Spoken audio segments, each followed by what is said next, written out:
because I'm essentially self-taught, I looked to the classics for inspiration and studied paintings very, very closely.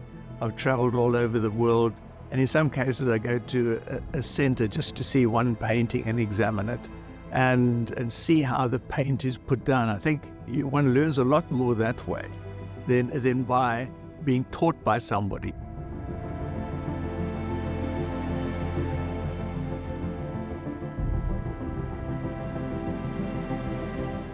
I try and make my paintings feel as if they single-shot movies, so that trying to read into the characters within these pictures, you can make up your own narrative, who they are, what they're doing, and the outcome of these things.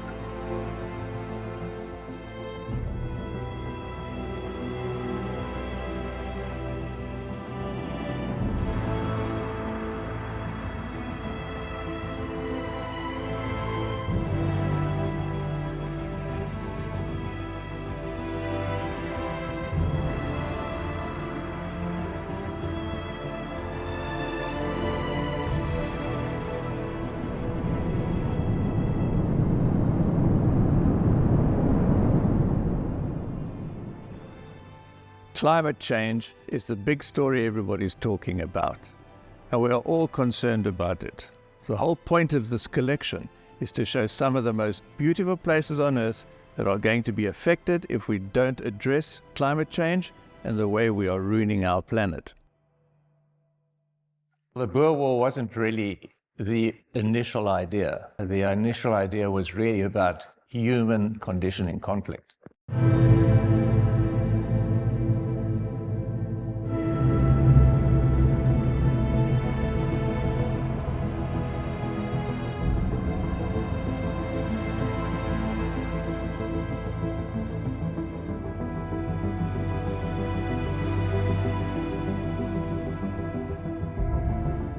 John Meyer is a realist with an international reputation. This was the bravest possible project that he could have undertaken.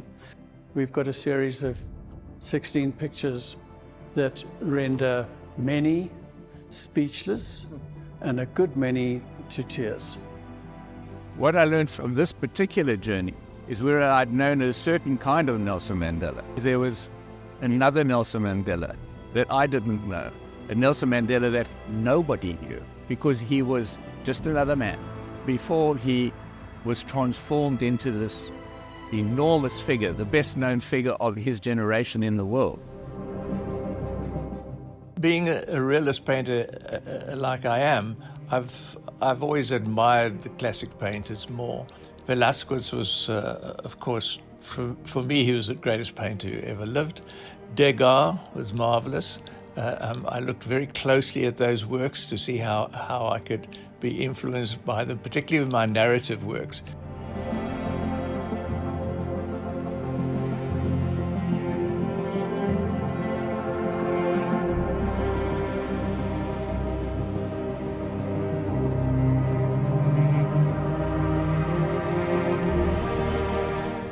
And so, I don't know, maybe I'll do another series. We'll just have to wait and see.